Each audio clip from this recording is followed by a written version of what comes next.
Yon. Good morning mga sir, mga kahas bro.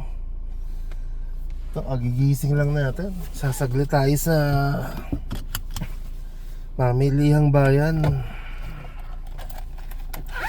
Gawa ng ating nasabi sa inyo kahapon. Hindi tayo nakabili ng creamer. Kaya inagahan natin ang gising para makabili tayo. Tara, pakisamahan nyo muna ako. Ito, namamakos pa tayo oh.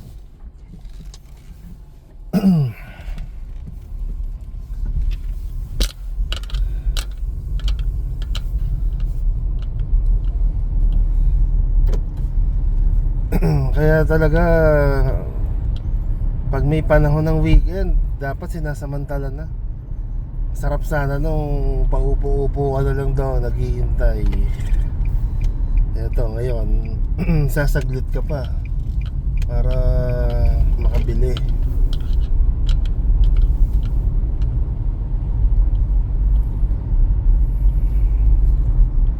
Tsaka magdagdag na rin tayo ng konting napay.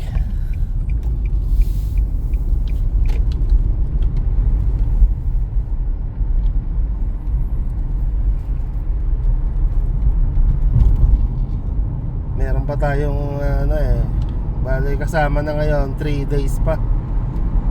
Kaya malaki-laking laban pa to.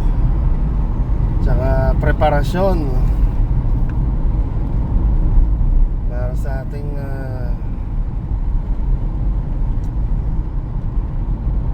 trabaho.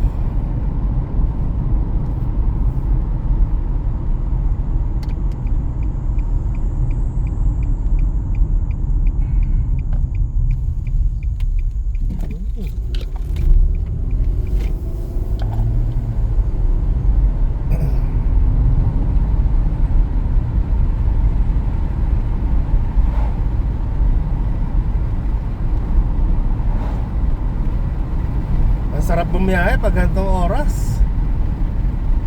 Fresh na fresh. Basa lahat ng puno.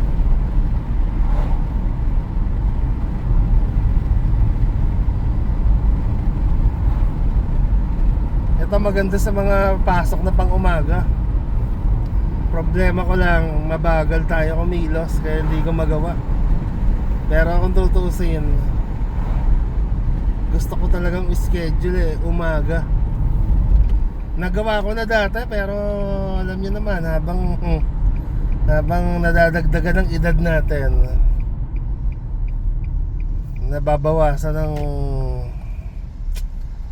sigla para gumising ng maaga.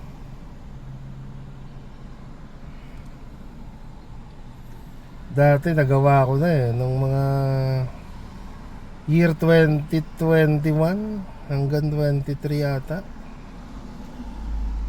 na schedule ko pang umaga. Ang layo nung trabaho ko, naalis ako 5:30.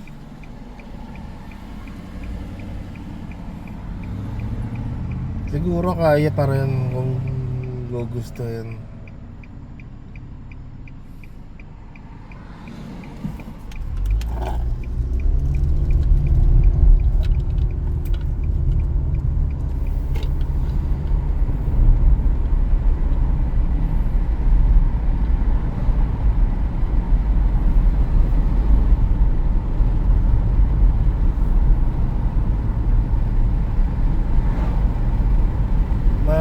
Masiwal sa umaga, masarap kumilos sa loob ng trabaho. Problema kasi dyan, yung hindi ka pa masyadong nakaalmusal talaga, yung madalian, kaya ginugutom ka sa mga oras na 9:30 AM, bago pa magtanghalian, gutom ka na. Yun ang struggle natin pag pang umaga. Kaya hindi ko masyadong magawa. Kaya hindi ko na maano pala, yung mapilit ang sarili ko. Kasi naranasan ko na, tumatakas ako sa trabaho para maisingit yung kain. Dahil kumakalam eh. Warehouse na lulusutan ko. Pero mahirap pa din dahil nagmamadali ka pa rin.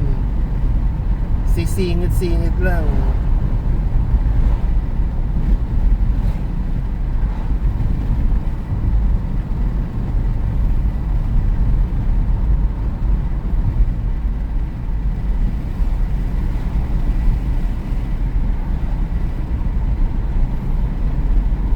Shout out nga pala. Good morning, shout out kay Sir Andre Jedge, Tito Bap, Noipi Abroad, Sir Gerson Villarico, at dun sa mga subscriber natin iba pa na hindi ko ma-mention, shout out sa inyo mga sir. Kay Sir Mar Maldonado, shout out.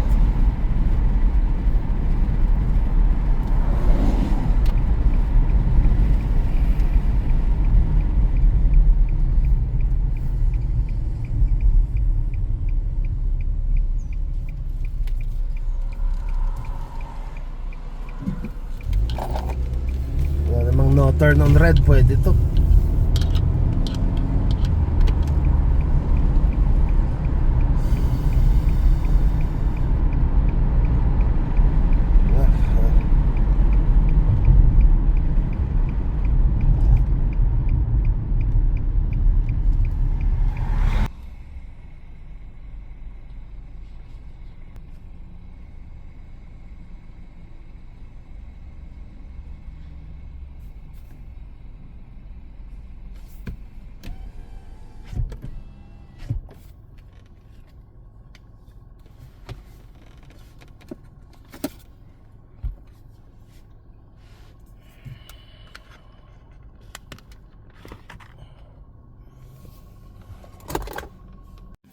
Yun mga sir, mga ka-Hasbro, nakabili na tayo, pauwi na tayo ngayon.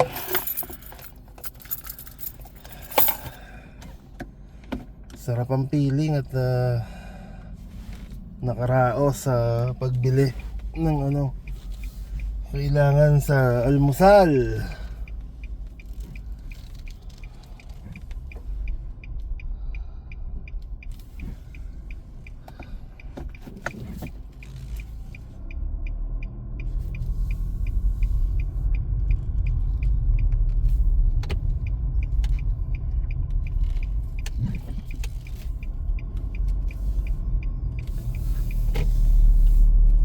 Ito yung maganda kapag ka malapit ka sa palengke.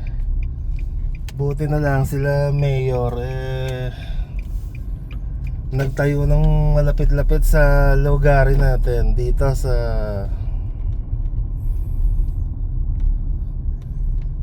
Barangay B2.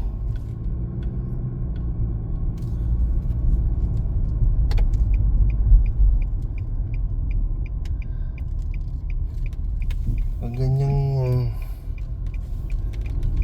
andyan lahat ng mga madaling mabili,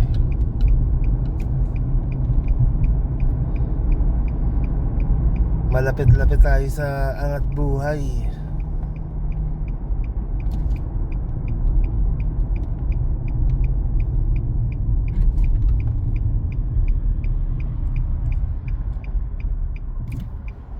Yun, may kahirapan tumawid mga sir dahil ang dami pang nagmamadali. Siguro yung mga late.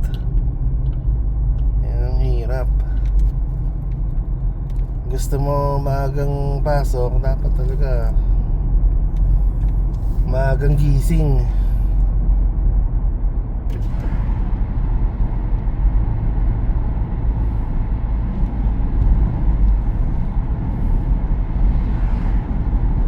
Dayjun, shout out.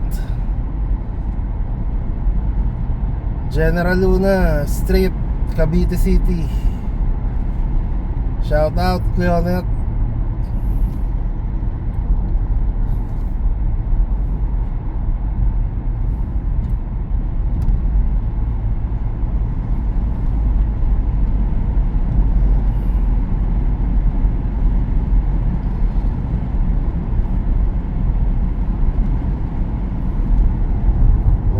dala natin tong ating pang sore eyes na salamin.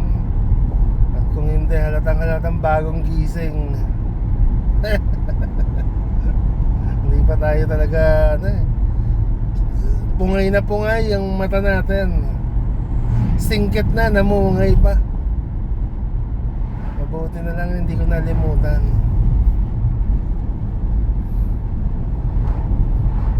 Para tayong para tayong laseng.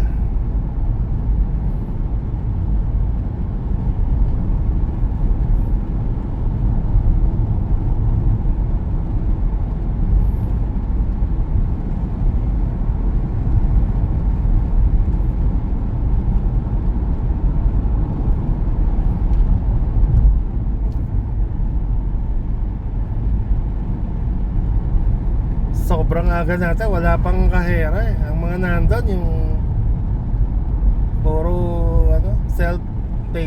self-service, self-checkout.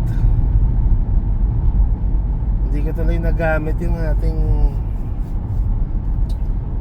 barya sa umaga. Barya lang po sa umaga.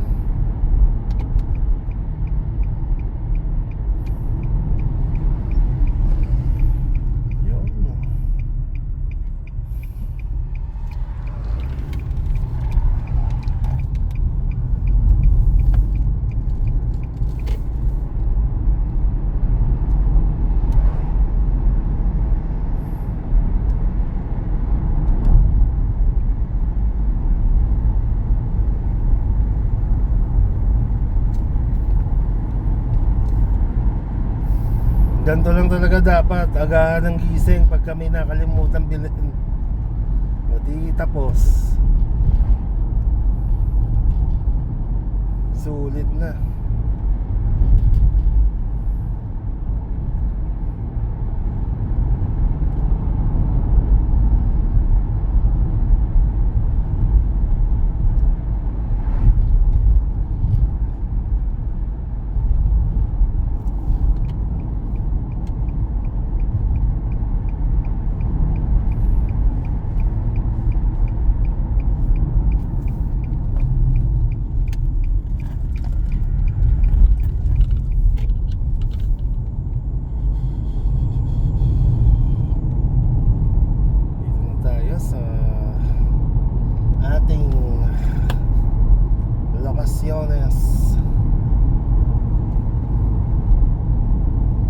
Mamaya tutuloy na lang uli natin ito pagpasok.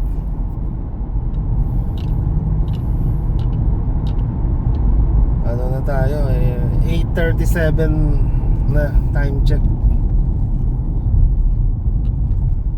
Ayan na naman tayo. Isa na namang panibagong pakikibaka sa mga mahirap kausapin, yung mga tipong maipilit. Aanohin na naman natin ito, didiplomasyahin na naman natin.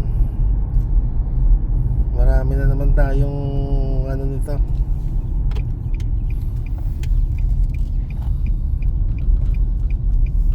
Panik-panaog.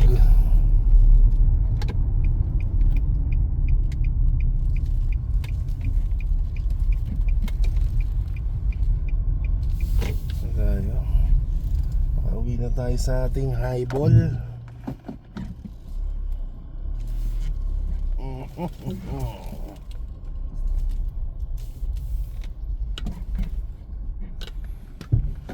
Dapat sa kabila talaga ako pumipihit kasi hindi ko maitama.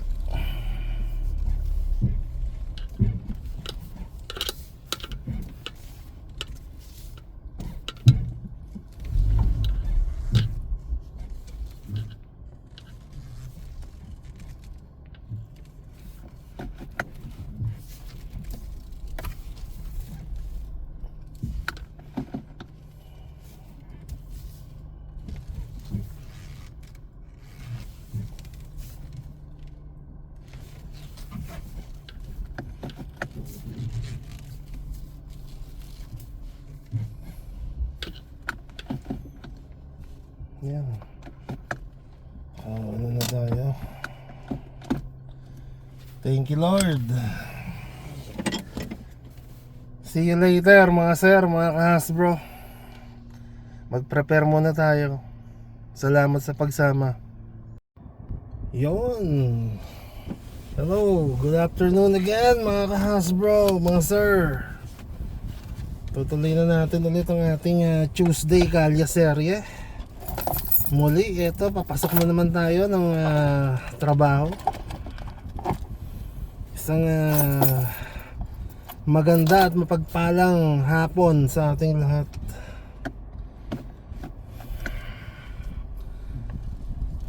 Eto, aalis na tayo mga sir. At medyo tanghali na naman. Marami tayong ginawa kaya hindi uli tayo hindi tayo makapasok ng maaga-aga. Pero may awang itaas, aabot tayo ng maayos-ayos at makakapag-park tayo ng hindi masyadong mataas o malayo. Dahil nga laging dati nakakapasok ako ng 1 hour before nandun na ako. Pero ngayon hindi ko na nagagawa. Nag-iiba talaga. Malaking pagbabago. Kaya hindi tayo makadating ng mas maaga. Ako kasi yung tipo na gusto ko laging 1 hour pa lang before andun na ako para nakakabuelo ba. Yung nakapahinga ka ng konti galing pagdadrive. Yun ang ating talaga ugali na natin yon. Simula pagkabata sa school hanggang umidad tayo, gusto natin yung tayo yung nag-iintay, hindi tayo yung iniintay. Pero okay lang.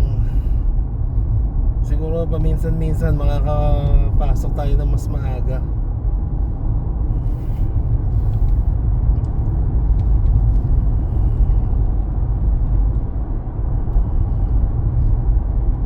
Ngayon mas malamig-lamig ang panahon pero madilim sa labas, sa taas. Meron tong balak na umulan mamaya.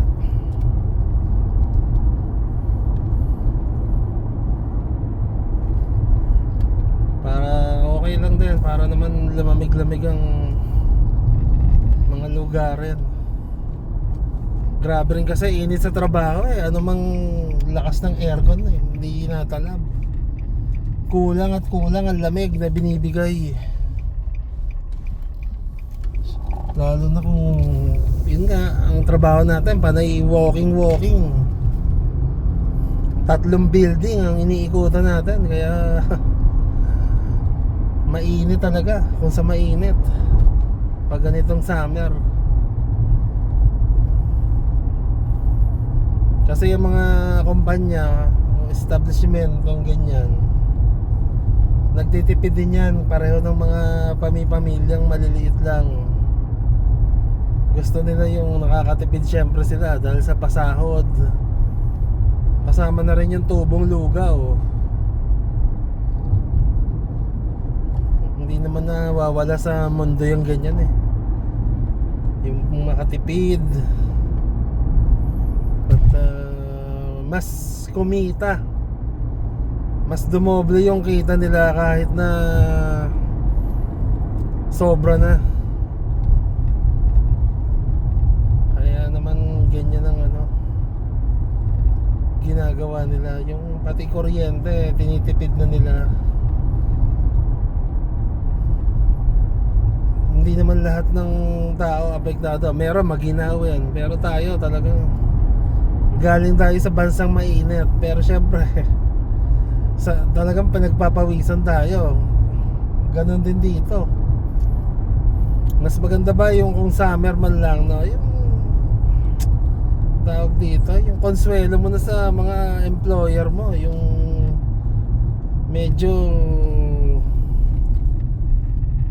magkaroon naman ng konting ano, ginhawa yung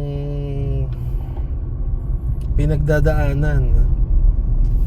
Kasi nga pag sobrang init ang hirap. Dalawang bimpo mo kulang pa eh.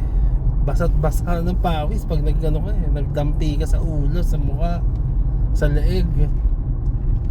Ganon kagrabe ang init. Ngayon no, 91 degree Fahrenheit.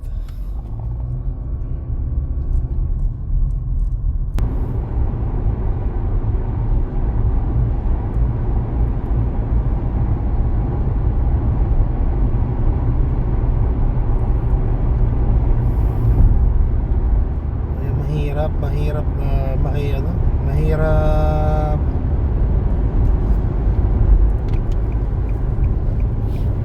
mahirap makipagsabayan.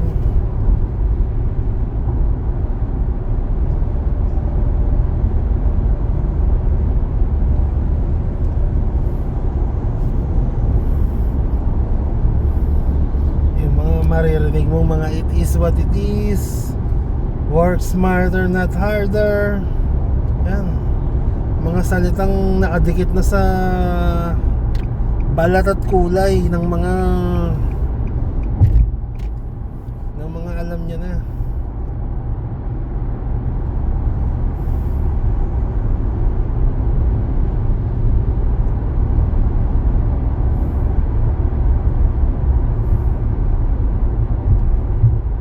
Ang titigas.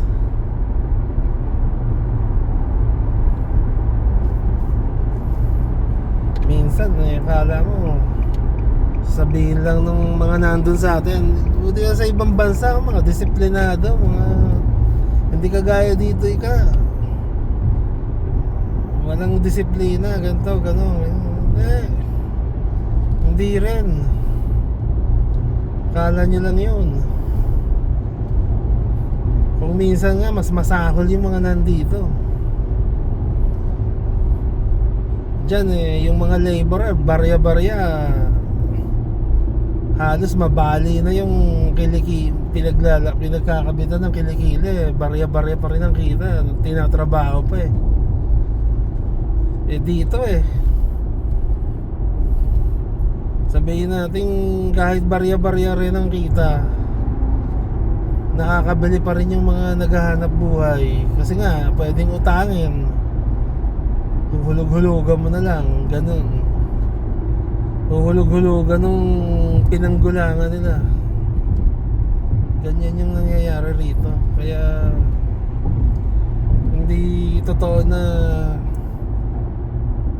pag nandito sa abroad yung napakadiretso ba, napakatuwid. Hindi.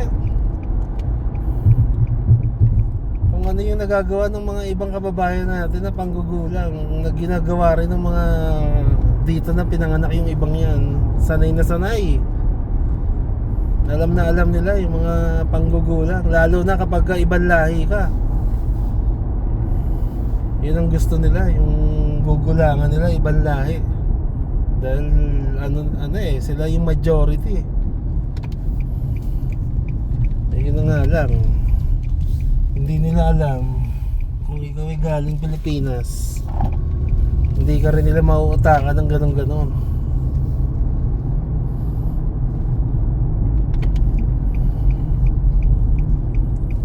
Siyempre, di ba? Noipi nga eh. Noipi hindi nagpapatalo yan. Kapwa nga Pinoy nagpapataasan yung iba-iba dyan di ba? Yung bantipong kala mo lagi may competition, yun naman ang hindi tama. Hindi dapat ganun ang mentality ng iba na nakikipag-compete. Chill lang, chill. Kanya-kanyang kayod lang yan. Hindi kailangan ng competition dito, dahil dito talagang maghahanap buhay ka naman, pare-pareho kayo. Pero na lang kung nakasandal ka sa pader. Yun. Pag nakasandal ka sa pader yan, dyan lumalabas yung ano, angas ng iba. Siyempre nakasandal sa pader. Pero dapat alisin na yung ano, pagka kababayan, dapat hindi naghihigitan yan. Sino pa ba dapat ang nagtutulungan? Di yung magkababayan. Hindi okay yung gano'n na kababayan mo parang higitin mo pababa. Yun naman ang sala. Imbis na makatulong,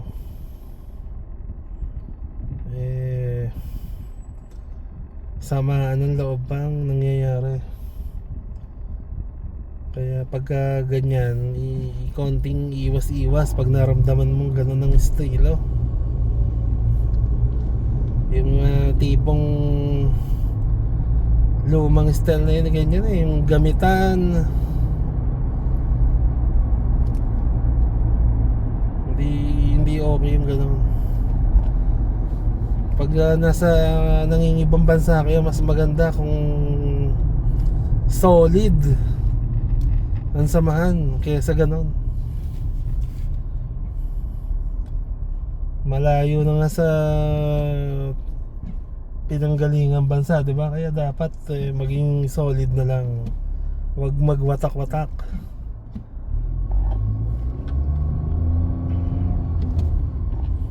Dahil pag nagiging ganon iba yung nangyayari.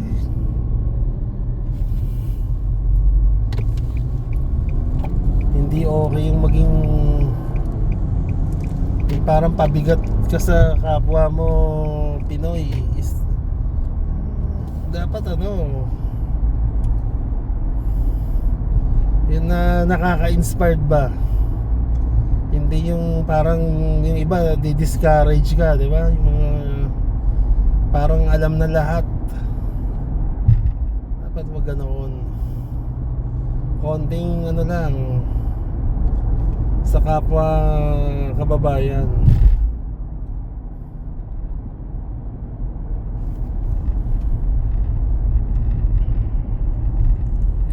Medyo malapit na tayo.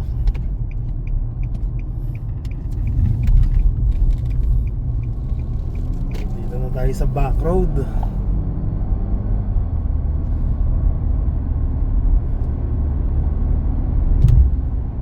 Ano na lang natin to mga sir, ikakat ko muna to kasi malapit-lapit na tayo. Mamaya na lang natin ulit ituloy. Salamat sa mga mangilan-ngilan na sumusuporta.